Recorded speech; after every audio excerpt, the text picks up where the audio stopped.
Baik Bapak Ibu, terima kasih atas kesempatan yang diberikan kepada saya. Alhamdulillah kita bisa bertemu dalam kesempatan yang berbahagia ini. Jadi kita akan belajar tentang project based learning. Jadi selama ini kita mendengar kata project itu biasanya dalam suatu proyek ya Bapak Ibu ya, dalam suatu pekerjaan, dalam suatu kegiatan. Nah ini kalau diterapkan dalam pembelajaran bagaimana? Nah ini kita akan belajar tentang ini ya. Baik, sebenarnya apa sih project based learning itu? Jadi project based learning itu adalah sebenarnya sama seperti metode-metode yang lain, yaitu metode pembelajaran yang berbasis atau menggunakan proyek atau kegiatan dalam pembelajarannya.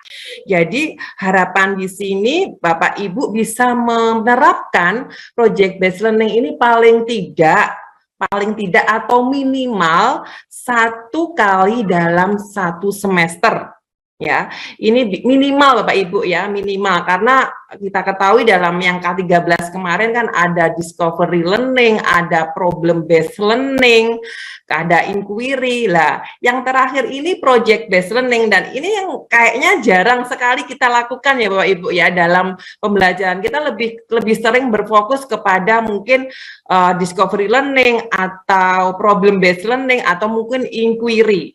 Jadi ini kadang sedikit terlupakan untuk project based learning ini. Padahal project based learning ini banyak sekali keistimewaannya Bapak Ibu.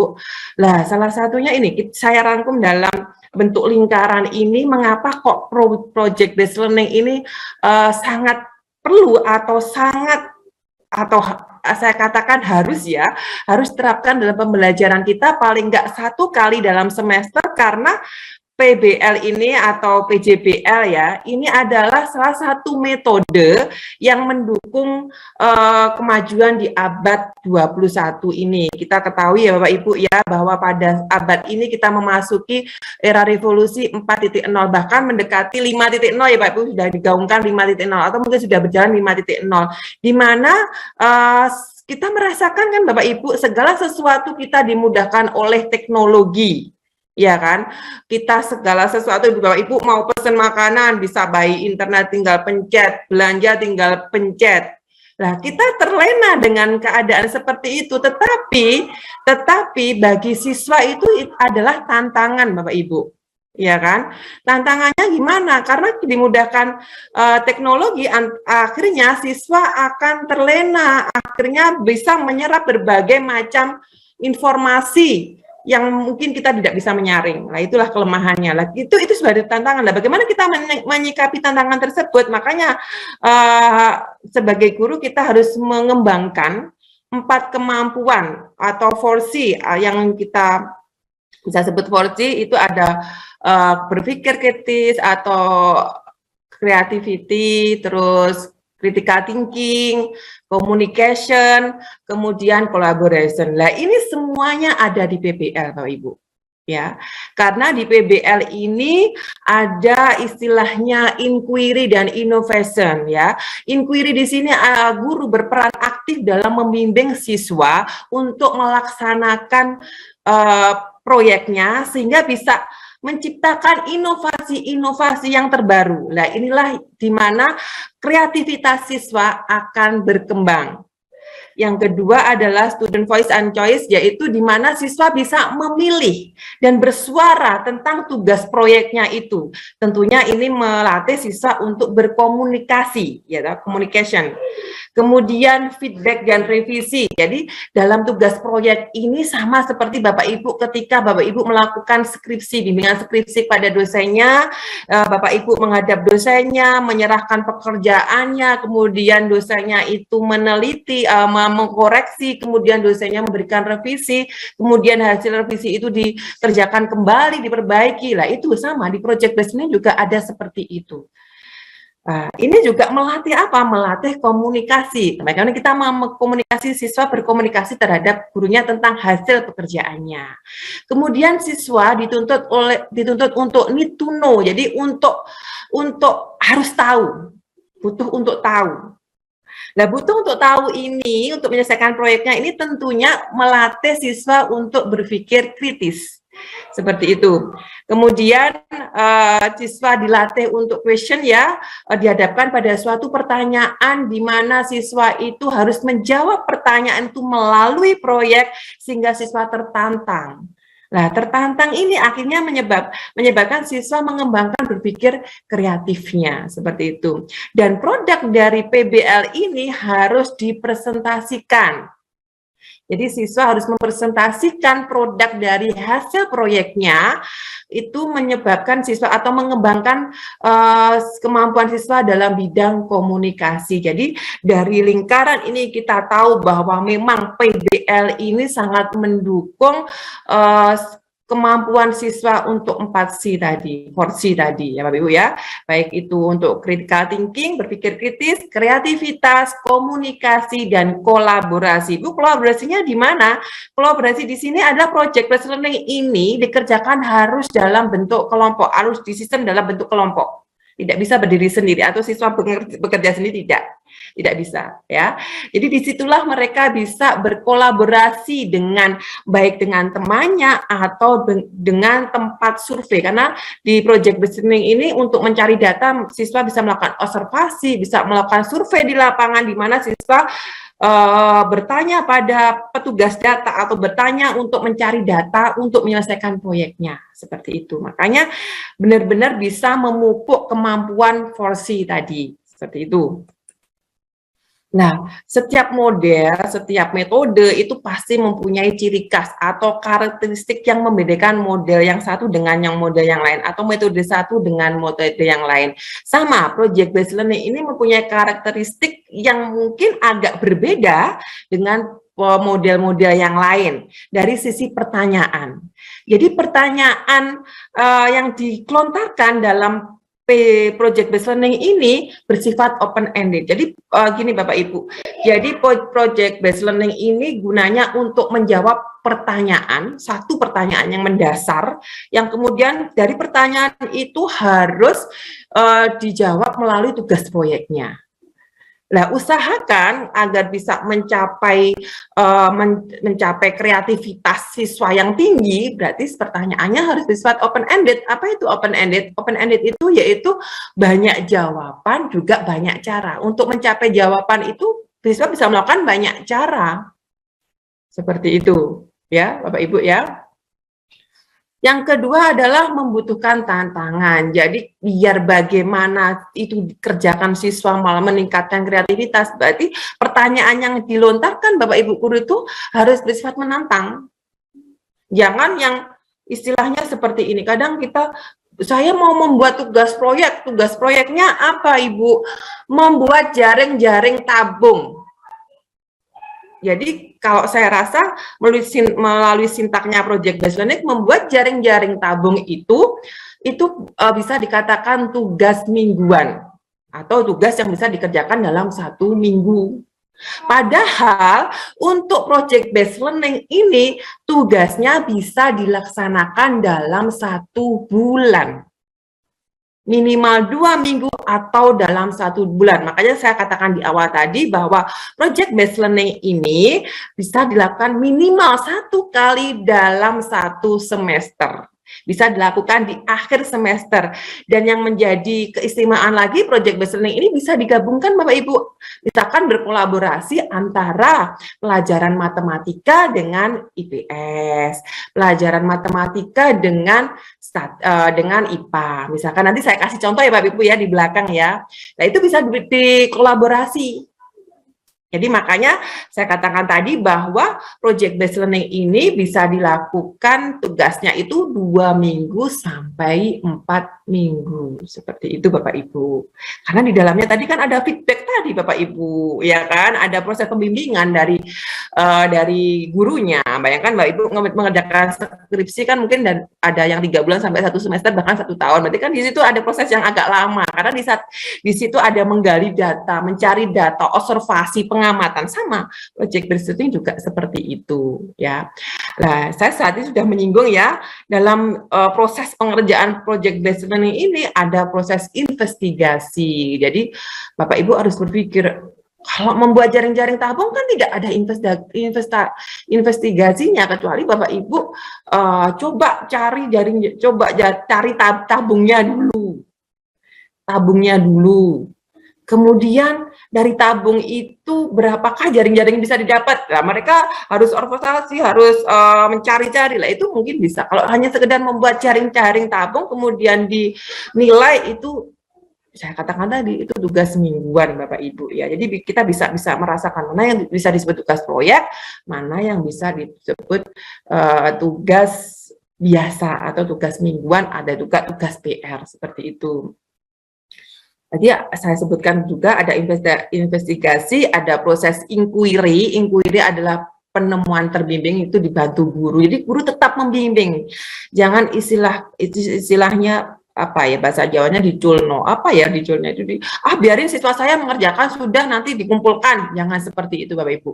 Karena kalau Bapak Ibu membiarkan seperti itu, mereka akan dengan asumsinya mereka, dengan pemahaman mereka, akhirnya tujuan dari tugas proyek yang Bapak Ibu rancang tidak tercipta, tidak tercapai seperti itu, ya Bapak Ibu ya. Dan menciptakan sesuatu yang baru, karena ada investigasi, ada proses inquiry, pasti ada sesuatu yang baru, itu pasti Bapak Ibu. Misalkan datanya sama, tetapi kalau kita melakukan investigasi dengan cara kita, dengan metode kita, kan pasti hasilnya akan beda kan Bapak Ibu ya. Misalkan Ibu sama-sama membuat nasi goreng, Ibu sama-sama membuat nasi goreng ya Bapak Ibu ya. Metodenya beda, bumbunya beda, rasanya kan pasti beda gitu loh Bapak Ibu ya. Sama kalau walaupun itu tuh semacam tugasnya satu, tapi dipakai metode yang berbeda, observasinya berbeda, tempatnya beda, pasti kan juga hasilnya beda. Jadi menciptakan sesuatu yang baru jangan diartikan harus baru belum ada manusia di muka bumi ini yang menemukan, tidak Bapak Ibu, tapi ada sesuatu yang lain, itu bisa disebut juga baru untuk kelasnya siswa Bapak Ibu. Jangan kita memandangnya kelasnya kita, bukan kelasnya siswa, seperti itu ya. Itu untuk prosesnya. Nah, untuk produk ini harus dipresentasikan dan ditampilkan Bapak Ibu. Ini saya mengadopsi dari pembelajaran di luar negeri itu. Kalau mempresentasikan itu bukan dipresentasikan baik di kelas gitu Bapak Ibu, antar siswa, tidak.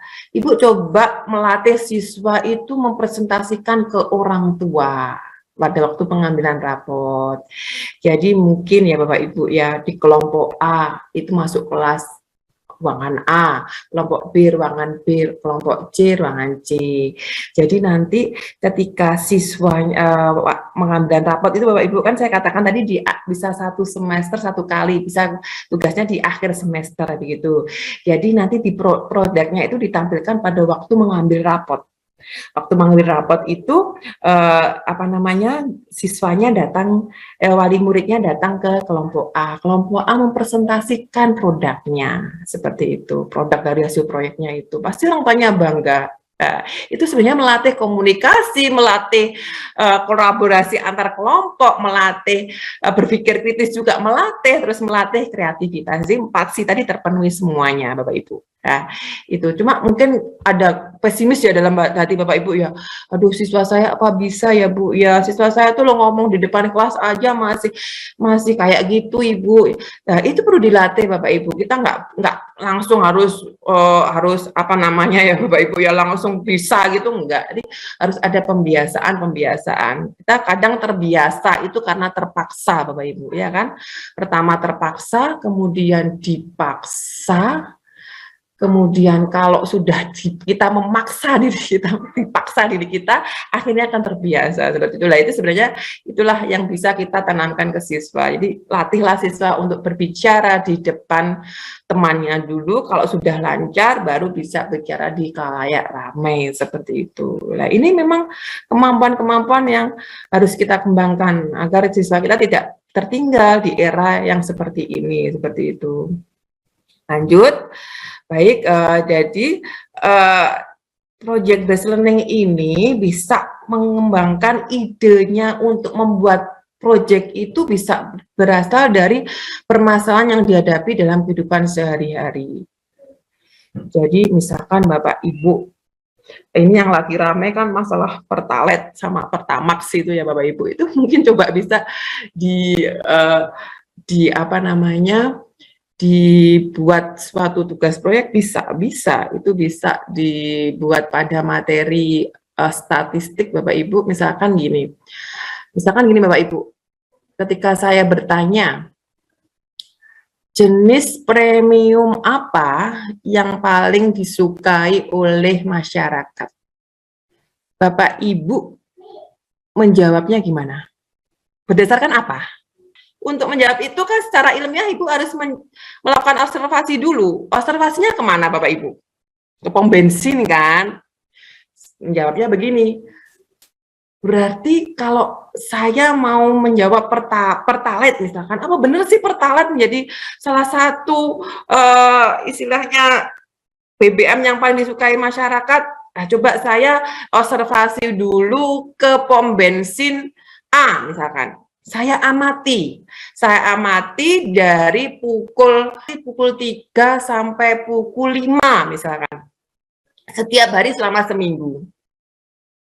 Baru Bapak Ibu analisis di data, saya amati, oh ini beli Pertalite, ini beli pertama, ini tentang aja, tentang ini Pertalite, tentang pertama, tentang. Akhirnya kan ketemu Bapak Ibu, ya kan? Data selama 1 minggu, ya kan? Setelah itu saya buat laporan. Hari ke sini, hari pertama yang membeli Pertalite sejumlah ini, hari kedua sejumlah ini, yang beli pertama sejumlah ini, ya kan seperti itu tuh Bapak Ibu ya. Akhirnya ketemu, oh yang beli Pertalite selama 1 minggu sebanyak 1 juta jiwa misalkan, Pertamaxnya hanya 500, berarti apa namanya yang dari pertanyaan mendasar tadi, jenis BBM apa yang disukai oleh masyarakat? Pertalite. Jadi kita menjawab itu berdasarkan situasi, berdasarkan observasi Bapak Ibu ya, jangan pengamatan saya itu jangan-jangan hanya asumsi saya gitu, hanya asumsi saya Pertalite karena saya setiap hari isi Pertalite gitu loh, kan belum tentu seperti itulah Bapak Ibu ya. Jadi itulah yang saya maksud tadi, menjawab pertanyaan. Jadi pertanyaannya berapakah pertanyaan saya, jenis BBM apakah yang disukai oleh masyarakat? Nah, itu kira-kira masuk materi apa, Bapak Ibu? Ini kan silakan bisa tulis Bapak Ibu di kolom chat mungkin. Ya. Kira-kira cocok untuk materi apa? Materi apa kira-kira? Atau pelajaran apa mungkin? Ada, betul sekali, ada IPA, statistik bisa, matematika siap, pinter, statistik betul sekali, IPA, matematika ya betul sekali. Nah, tapi matematika yang apa, statik siapa? Modus kan Bapak Ibu ya, modus kan tampilan banyak data yang sering muncul ya Bu ya. Nah itu kita mau mengajarkan modus sebenarnya, tetapi kita kaitkan dengan permasalahan yang dihadapi dalam kehidupan sehari-hari. Lah siapa Bu yang mencari data tadi? Yo siswa yang mencari data. Itu bisa dikembangkan Ibu, bisa dikembangkan menjadi bagaimana tabelnya, bagaimana diagramnya, ya kan? Nah, itu Bapak Ibu. Nah, itu salah satu contoh tugas proyek berdasarkan permasalahan yang dihadapi dalam sehari-hari. Guru sebagai fasilitator, di sini guru hanya membimbing, hanya mengarahkan, hanya membuat pertanyaan mendasar tadi, jenis BBM apa yang disukai oleh masyarakat, itu yang membuat pertanyaan guru.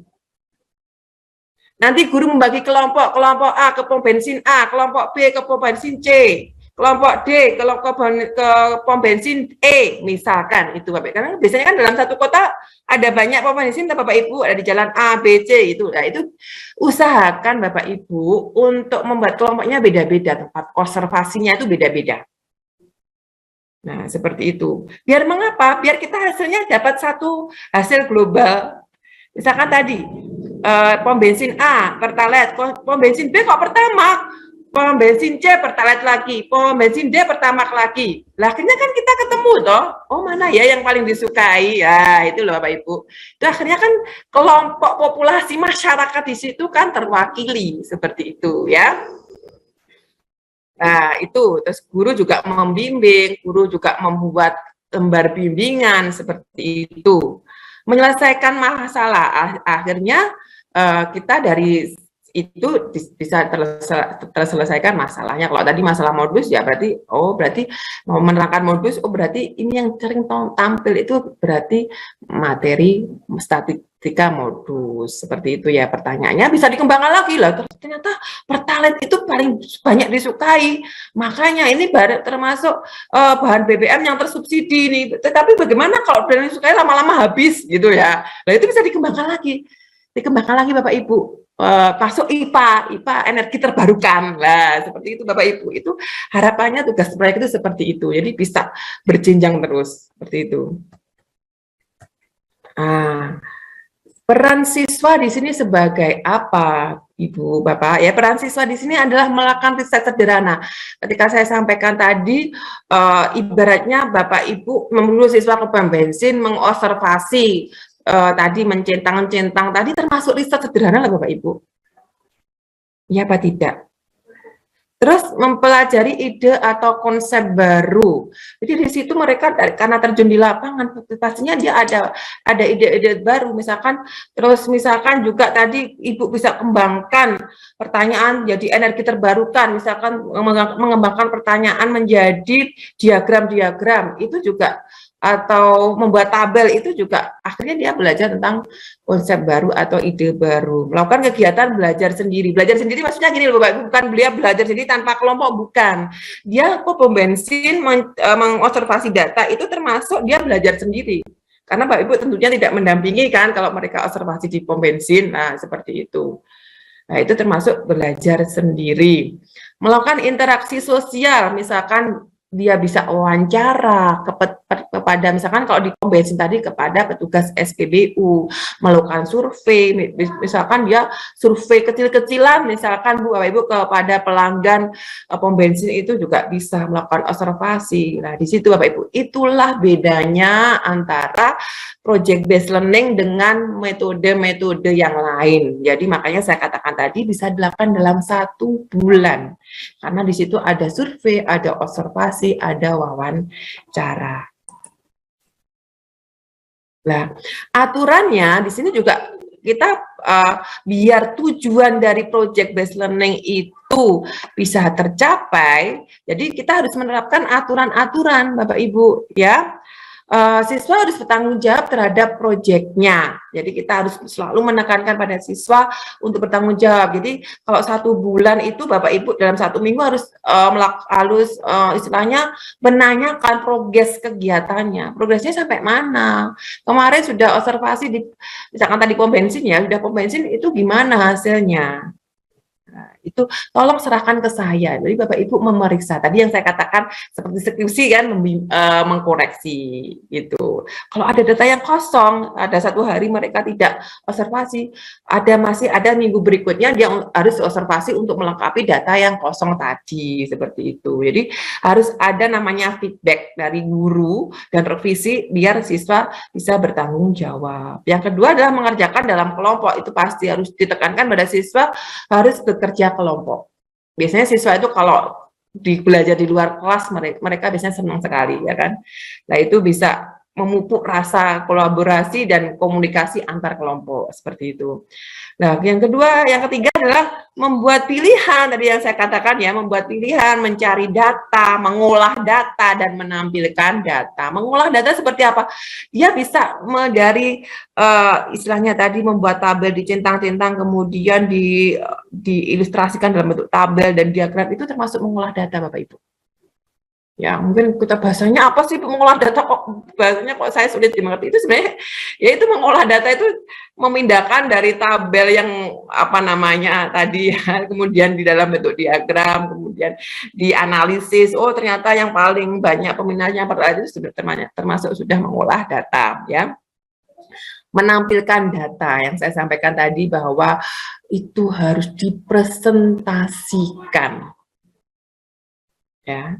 Dari data tadi, data statistik tadi, dari modus tadi, siswa diminta untuk membuat tabel yang bagus gitu. Dan mereka mempresentasikan tabel, apa diagramnya, maksudnya tabel dan diagram, menampilkan diagramnya itu.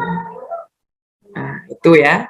Jadi sebenarnya kita terkesan modus aja ya Bapak Ibu, itu tidak. Sebenarnya kita belajar dalam satu materi statistik sebenarnya itu ya. Tapi kita tidak terasa seperti itu.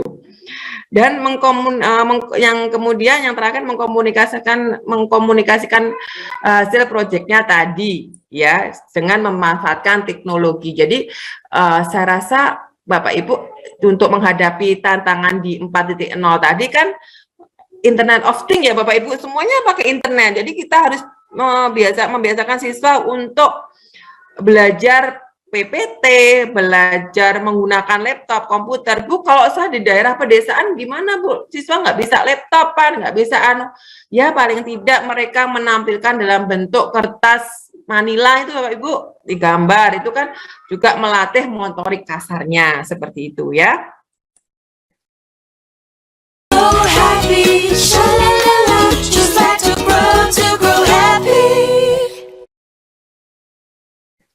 Lah, seperti itu. Lah, peran guru di sini sebagai apa? Peran guru adalah merencanakan pembelajaran, termasuk di sana tadi yang saya katakan menyusun pertanyaan mendasar. Pertanyaan jenis BBM apa yang paling disukai oleh masyarakat, itu yang merancangkan pertanyaan itu adalah guru. Ya, terus membuat strategi pembelajaran. Jadi maksudnya begini, kapan observasi, kapan mengumpulkan data, kapan waktu mengolah data, kapan waktu menampilkan, itu yang mengatur adalah guru.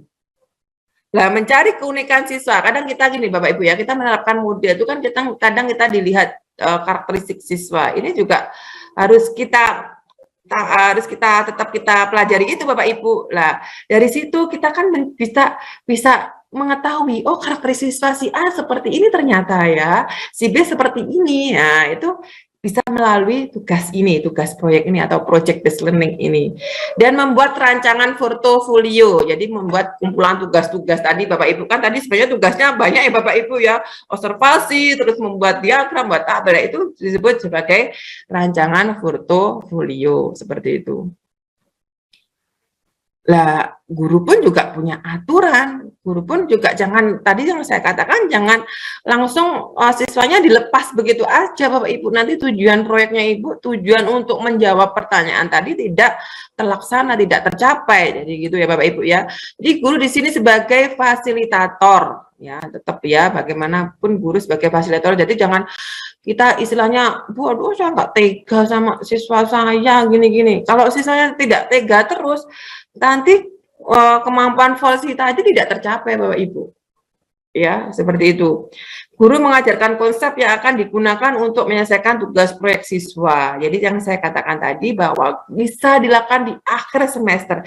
Jadi harapannya segala konsep untuk mengerjakan proyek tadi sudah terpenuhi pada pembelajaran sebelumnya. Seperti itu ya. Guru membimbing dalam melakukan investigasi dalam menyelesaikan tugas proyeknya. Nah, tetap ini adanya bimbingan, jangan dilepas begitu saja. Dan guru memberikan evaluasi ketika siswa itu konsultasi terkait tugasnya, guru memberikan evaluasi. Atau mungkin evaluasi sedang ya Bapak Ibu, evaluasi besarnya ketika siswa presentasi atau sudah mempresentasikan tadi. Kita bisa mengevaluasi, dan bisa mengambil kesimpulan dari tugas proyeknya tersebut dan serta memberikan penilaian, seperti itu. Nah, adapun untuk langkah-langkah pembelajaran project based learning, yang pertama adalah kita harus menentukan dulu pertanyaan mendasar. Tadi seperti pom bensin tadi. Nah, sekarang coba misalkan begini. Berapakah rata-rata kenaikan gini aja, berapakah pertumbuhan penduduk pada bulan Juli tahun 2022? Ketika saya bertanya seperti itu, Bapak Ibu apa yang dilakukan? Seperti itu, Bapak Ibu gimana cara menjawabnya? melakukan apa? Untuk menjawab pertanyaan tadi, berarti siswa kan harus survei dulu, tidak bisa langsung searching di internet. Oh, 1 menit sudah selesai itu ya, itu bukan tugas proyek, itu tugas apa ya namanya, nggak tahu. Nah, itu Bapak Ibu ya. Jadi pertanyaan itu tentukan dulu Bapak Ibu. Pertanyaannya ditentukan dulu. Nah, pertanyaan ditentukan untuk menjawab tugas proyeknya. Mungkin ini pelajaran IPS ya Bapak Ibu ya, tentang pertambahan penduduk bisa. Nanti saya kan tadi mengatakan bisa kolaborasi dengan IPS dengan matematika. Lah matematikanya di apa? Dibuat diagramnya. Ya kan? Seperti itu. Sebenarnya banyak sekali Bapak Ibu, kalau kita mau berpikir banyak sekali, kita nanti mungkin sampai maghrib nggak selesai ya, kalau contoh-contoh tugas proyek ya, mungkin Bapak Ibu dari sini bisa apa ya, terinspirasi untuk membuat tugas proyek di sekolahnya masing-masing. Baik, itu untuk pertanyaan mendasar. Yang kedua adalah menyusun perencanaan proyek. Jadi ketika saya bertanya berapa pertumbuhan penduduk tadi, berarti Ibu harus menyusun kelompok, dibagi kelompoknya, kelompok A siswanya siapa aja, kelompok B siswanya siapa aja, kelompok C, D, E, misalkan seperti itu ya Bapak Ibu ya. Kemudian usahakan tempatnya itu beda Bapak Ibu. Kelompok A survei di bidan misalkan, kelompok B survei di kalau kita mau bidan seragam kan Bapak Ibu, bidan A, bidan B, bidan C, bidan D, bidan G gitu loh Bapak Ibu ya. Kalau kepala kantor desa Bapak Ibu, Bu, kalau kantor desa bagaimana, kan desanya cuma 1 begitu ya. Misalkan kalau desanya cuma 1, datanya cuma 1, di tempatnya cuma ya mungkin bulan Juli kelompok A bulan Juli, kelompok B bulan Juni, kelompok C bulan Mei, ya gitu kan bisa atau Bapak Ibu ya kan. Tinggal kreativitasnya guru saja, karena saya yakin bahwa siswa yang kreatif terlahir dari guru yang kreatif. Jadi kita harus kreatif dulu biar siswa kita kreatif, seperti itu. Jadi tadi kan ada tuh pertanyaannya yang open ended. Nah itu tadi Bapak Ibu, kan open ended akhirnya, ya kan? Jawabannya bermacam-macam gitu loh. Karena harus survei dulu seperti itu. Terus menyusun jadwal ya. Menyusun jadwal di sini maksudnya adalah ini maaf Ibu, salah Mas dikoreksi nih sama guru bahasa Indonesia. Tulisannya jadwal keliru ya Bapak Ibu ya, maaf. Jadi bisa ini ditentukan minggu pertama tanggal, misalkan ya Bapak Ibu ya, tanggal 10 sampai tanggal 17 nanti survei. Tanggal 18 sampai tanggal berapa mungkin mengolah data, itu ditampilkan dalam bentuk apa misalkan ya, apa itu sesuai dengan permintaan guru. Tanggal selanjutnya sampai 1 bulan, mungkin yang terakhir minggu-minggu pengumpulan tugas. Nah, ditentukan tanggal ini adalah presentasi. Seperti itu. Kan Bapak Ibu pasti akan bernostalgia. Oh, kayak saya skripsi dulu ya Bapak Ibu ya Bu ya, ada sempro, ada ya, seperti itu Bapak Ibu, kan sudah terjadwal seperti itu. Nah, itu ya. Kemudian memonitoring, ada monitoring. Ketika menyusun jadwal itu jangan dibiarkan. Jadi misalkan tanggal 10 sampai tanggal 17 itu Bapak Ibu itu mengambil data, tanggal 18 Ibu harus monitoring. Ini beneran nih anak ngambil data apa tidak gitu loh. Bener nggak ngambil datanya benar apa tidak gitu loh. Maksudnya itu harus dimonitoring. Jangan sampai monitoringnya di akhirnya tidak mencari data di bidan, mencari data di pasar. Sudah waktu presentasi baru ketahuan. Kan tujuan proyek kita tidak tercapai. Penentuan tadi menjawab pertanyaan dasar tadi akhirnya tidak tercapai, seperti itu ya. Menguji hasil itu bisa melalui presentasi atau bisa waktu bersamaan dengan monitoring ya. Ditanya-tanya gitu, ini dapatnya dari mana, ini gimana kamu mencari datanya, ini wawancaranya seperti apa ini. Nah itu menguji hasil juga bisa waktu observasi, waktu monitoring juga pada waktu presentasi. Saya Ibu bisa bertanya tentang pemahaman materi kepada siswanya, Bapak Ibu sekalian ya. Kemudian mengevaluasi pengalaman, baru Bapak Ibu sharing. Ini kemarin pengalamannya seperti apa. Jadi dari situ apa yang kalian bisa pelajari ketika pertambahan penduduk semakin besar. Ini apa aja yang harus kita misalkan kita hemat energi, harus kita hemat. Terus kemudian kita juga harus menanam banyak bahan pangan. Itu kan Bapak Ibu bisa berkolaborasi untuk mengembangkan ide-ide yang lain atau mengembangkan materi yang lain, seperti itu ya Bapak Ibu ya.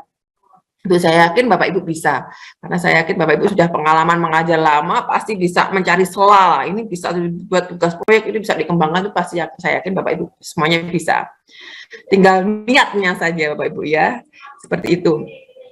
Nah, terus untuk penilaian Bapak Ibu, bagaimana Ibu penilaiannya? Penilaiannya itu atau asesmennya itu adalah harus tadi Bapak Ibu dalam periode atau waktu tertentu. Jadi harus intinya ketika itu dibuat 1 bulan misalkan Bapak Ibu harus monitoring ketika data itu juga harus Ibu melakukan penilaian. Jadi penilaiannya bisa bertahap Bapak Ibu ya. Jadi harus dilakukan penilaian secara terus-menerus seperti itu. Tugas tersebut berupa suatu investigasi sejak dari perencanaan, pengumpulan data, perorganisasian, pengolahan, dan penyajian data. Tadi saya katakan bahwa ini harus dilakukan secara terus-menerus karena ini Bapak Ibu, perencanaan. Nah, mereka merencanakan mengambil data tadi sudah harus, Bapak Ibu sudah harus bisa melakukan penilaian juga. Ini anaknya siap nggak ya mengambil data? Ini datanya yang diambil benar apa tidak ya? Ini sesuai dengan tujuan tadi nggak ya?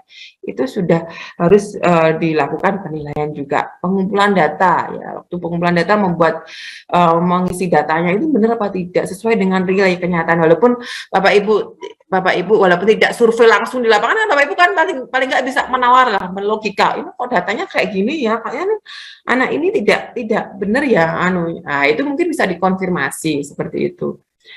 Nah, pengorganisasian itu adalah istilahnya dia mengorganisasi kelompoknya bagaimana, itu membagi tugasnya bagaimana. Pengolahan yaitu pengolahan data yang sudah saya sampaikan tadi, serta penyajian data di penilaian secara terus-menerus seperti itu. Penilaian proyek dapat digunakan untuk mengetahui pemahaman, kemampuan mengaplikasikan, kemampuan penyelidikan, kemampuan menginformasikan peserta didik pada mata pelajaran tertentu secara jelas. Jadi Bapak Ibu karena tadi penilaiannya secara terus-menerus, berarti kan penilaian kita secara jelas. Nah itu yang dimaksud tadi Bapak Ibu. Ini Bapak Ibu, saya yakin Bapak Ibu bisa mengembangkan diri ya Bapak Ibu ya. Istilahnya jenis-jenis macam-macam tugas proyek yang ini bisa dikembangkan, ini bisa Bapak Ibu. Jadi saya yakin bisa, tapi jangan terkecoh dengan membuat jaring-jaring tabung tadi tugas proyek ya Bapak Ibu ya, itu bukan tugas proyek, atau mungkin menghafalkan perkalian itu tugas proyek, bukan ya Bapak Ibu ya. Yang tadi yang saya harap Bapak Ibu sudah jelas bahwa itu harus adanya observasi, harus adanya pengamatan, seperti itu ya Bapak Ibu ya. Itu. Terus bagaimana contohnya Bapak Ibu? Ini sudah saya kasih contoh, tapi maaf Bapak Ibu ya, saya tidak bisa memberi contoh dari SD, SMP, SMA, tidak. Ini saya ambil aja contoh untuk pembelajaran matematika. Jadi ini Bapak Ibu matematika kelas 7, pola bilangan, tentang pola bilangan. Nah ini Bapak Ibu, tahapan pembelajaran kan tadi ada langkah-langkah ya Bapak Ibu ya. Ini jadi gini, contohnya ini Bapak Ibu, yang tadi kan di slide tadi sudah ada ya Bapak Ibu ya, slide tadi kan ada langkah-langkah pembelajaran. Nah, kita membuat RPP kan harus sesuai dengan langkah-langkah pembelajaran ya Bapak Ibu ya. Jadi yang pertama tadi adalah penentuan pertanyaan mendasar. Nah, tadi yang saya katakan tadi pertambahan penduduk, terus jenis BPS yang disukai. Dan contoh di matematika adalah temukan barisan bilangan Fibonacci. Nah, ini ya, ini adalah pertanyaan mendasarnya. Nah, mendesainnya tadi Bapak Ibu ini bisa dibuat dirancang di RPP-nya mengumpulkan informasi dari bersumber misalkan browsing. Ini dikasih waktu Bapak Ibu ya. Mencari, mengamati di sekitar lingkungan. Jadi jangan diarahkan browsing aja gitu, jangan. Bapak Ibu harus gini, kan idenya tadi kan harus berdasarkan permasalahan sehari-hari. Jadi arahkan untuk permasalahan di kehidupan sehari-hari, mana yang masuk bilangan Fibonacci seperti itu di kehidupan sehari-hari. Nah itu kan karena mengamati kan butuh waktu Bapak Ibu, nggak 1 hari 2 hari, itu gunakan waktu 1 minggu misalkan seperti itu. ya. Terus menulis catatan atau memfoto, merekam lah. Seperti saya yakin Bapak Ibu sekarang kan era canggih Bapak Ibu ya, semua anak pasti sudah punya HP. Kalau nggak punya HP, orang tuanya pasti punya HP kan. Nah itu bisa pinjam, tapi jangan dijadikan suatu alasan. Oh, saya ada tugas proyek sama guru saya disuruh beli HP, kemudian ibunya ke sekolah dengan sampai kejadian seperti itu ya. Jadi Bapak Ibu ya bisa pinjam kamera orang tuanya gitu, atau mungkin dalam satu kelompok paling nggak punya satu seperti itu ya Bapak Ibu ya. Jangan jadikan guru kambing hitam, nanti takutnya gurunya jadikan kambing hitam seperti itu ya. Konsultasi guru terkait sampai membuat laporan, sampai merencanakan presentasi, melakukan presentasi. Ini semua yang merancang adalah guru dan dikomunikasikan kepada siswanya. Seperti itu, ya. Jadi bisa mungkin dari satu pertemuan kita hanya membahas ini aja, bisa. Nggak apa-apa. Ya memang seperti itu, Bapak Ibu. Ya kan membagi kelompok juga kan, tapi usahakan bagi kelompoknya Ibu bagi dari rumah gitu loh. Jadi langsung kalau membagi di situ nanti biasanya kan kalau siswa kan kayak drama gitu ya, saya nggak mau kelompok sama ini Bu, itu udah bikin lama. Jadi Ibu langsung bagi gitu loh. Pasti Ibu kan sudah punya rekam jejak prestasi mereka, jadi membaginya kan berdasarkan nilai ya Bapak Ibu, jangan yang pinter-pinter atau yang nggak bisa, nggak, jangan, mesti harus acak Bapak Ibu, harus sesuai dengan kemampuannya, tapi diacak lagi seperti itu. Nah, kalau mereka yang memilih ya, mereka memilih yang pinter-pinter aja, yang anak yang pendiam maksudnya nggak dapat kelompok seperti itu ya. Nah ini Bapak Ibu menyusun jadwal ini lah, dilaksanakan tanggal. Lah ini harus matching atau harus sesuai dengan yang istilahnya tadi merencanakan proyek tadi, harus match ya. Nah, maksudnya ini harus jelas Bapak Ibu, dan ini harus dikomunikasikan dengan siswa. Jadi siswa tahu kapan saya harus mengumpulkan tugas, kapan saya harus observasi, kapan saya harus presentasi, itu siswa tahu semua. Dan siswa harus mencatat. Seperti itu. Memonitor siswa dan kemajuan proyek. Jadi mungkin minggu pertama itu Ibu Bapak Ibu memonitoring. Minggu kedua juga monitoring, minggu ketiga monitoring, pada waktu presentasi baru ditampilkan Ibu menilai. Mungkin dari tadi Ibu saya kan melakukan, saya sampaikan bahwa melakukan penilaian secara terus menerus. Jadi istilahnya gongnya pada minggu keempat waktu presentasi seperti itu. Menguji hasil, dilakukan penilaian tugas dengan skala rentang. Nah, dan penilaian sikap perkembangan siswa yaitu sikap bertanggung jawab dalam berkelompok. Yang terakhir adalah mengevaluasi pengalaman, dilakukan refleksi.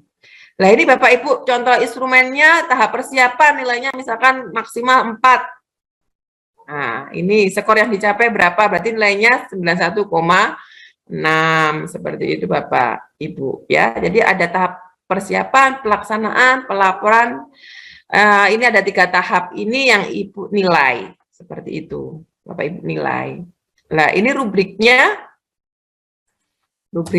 sebentar Bapak Ibu biar bagus. Rubriknya ini persiapan 4 ini apabila apa, 3 ini apabila apa, 2 ini apabila apa, 1 ini apabila apa. Ini harus jelas Bapak Ibu, biar Bapak Ibu memudahkan untuk menilai. Ya, mungkin minggu ke-1 persiapan, minggu kedua pelaksanaan, minggu ketiga adalah membuat tahap presentasi atau majalah dinding. Ini mungkin bisa minggu ketiga dan keempat, terserah Bapak Ibu.